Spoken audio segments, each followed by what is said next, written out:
Over the course of the weekend, we've seen lots of rumors and speculation about the state of Sony PlayStation, especially as it relates to their vision for a games as a service model for their studios and for their games. And over the course of the last couple months, we've seen people let go. We've seen the CEO himself decide that he's going to step down here in the spring.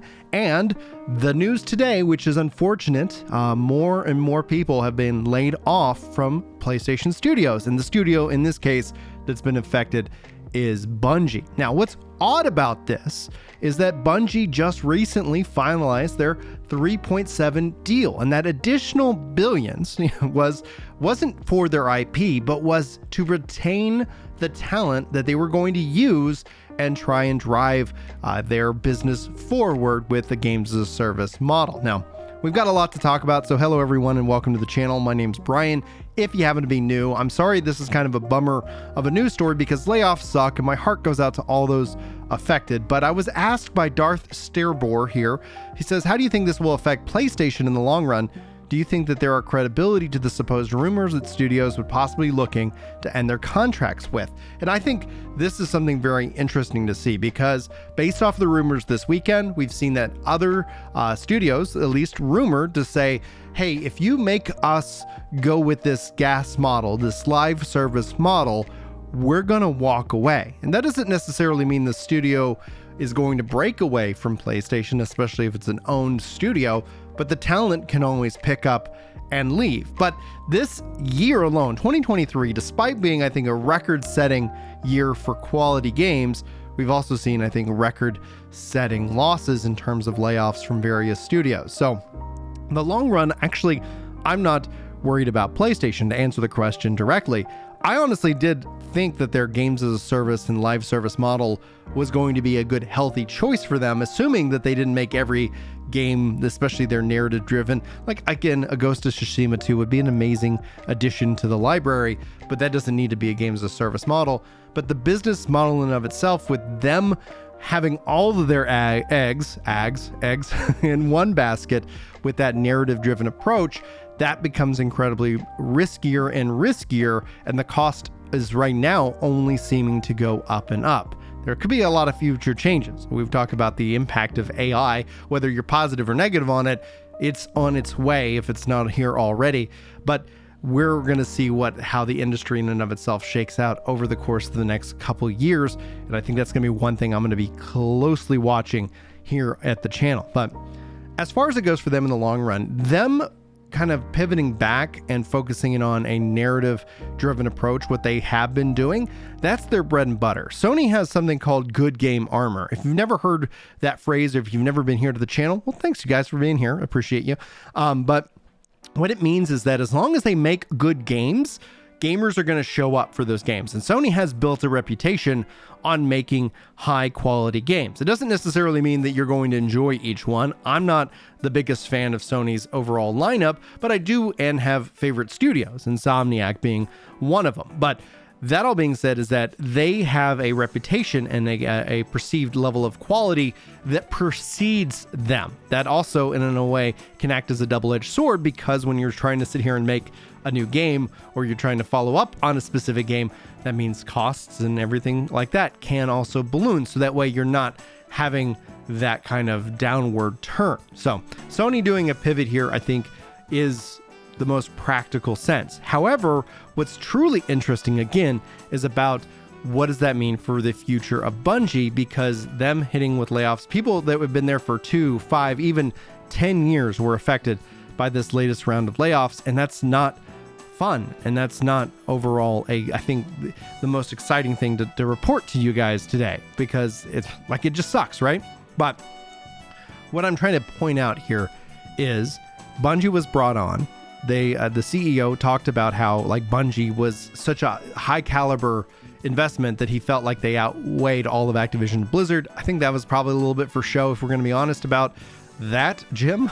But when it comes down to Bungie and what they deliver, they have made incredible games. It's interesting to see their journey and now their relationship with PlayStation, and I'm very excited to see what Marathon brings to the table.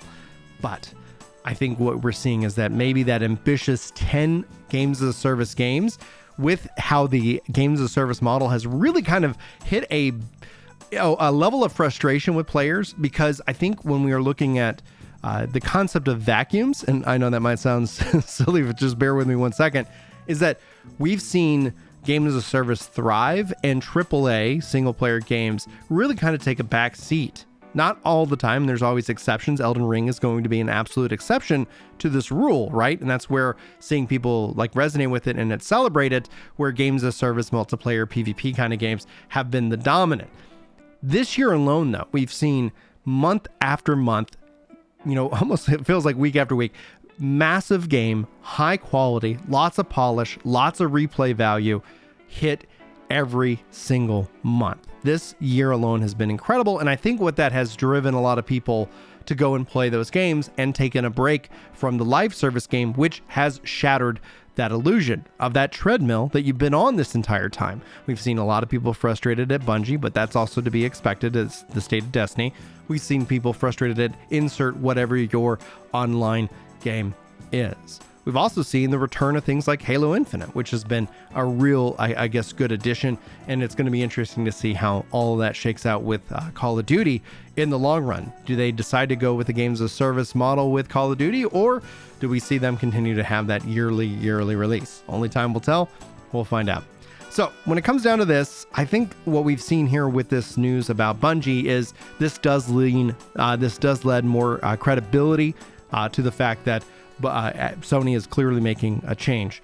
Now, my personal theory, and this is only going to be one that's going to be proven with time, I do wonder if this was going to start to see Sony introducing their games to more platforms, aka PC, and if that's going to have a quicker turnaround rather than their current 18 to 24 months, is which seems to be what their average is for bringing their games to PC.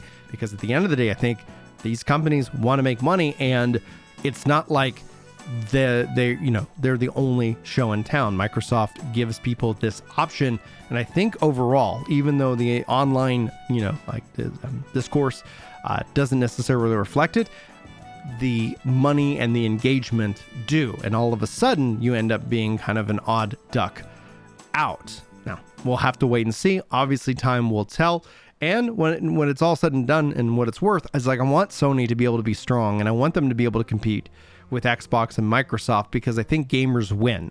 When there's true competition, gamers win. But that gets into some of my crazy theories about what does it mean to have these IPs. The fact that Sony is on PlayStation and Starfield is on Xbox, these are things that I think, sorry, I said Sony, Spider-Man. Spider-Man's on PlayStation.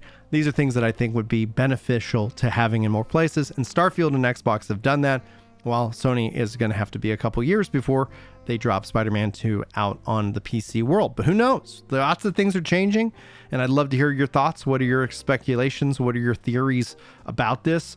I didn't report on the rumors because that's what they were, but this now starts to bring it more into line with something that is truly happening.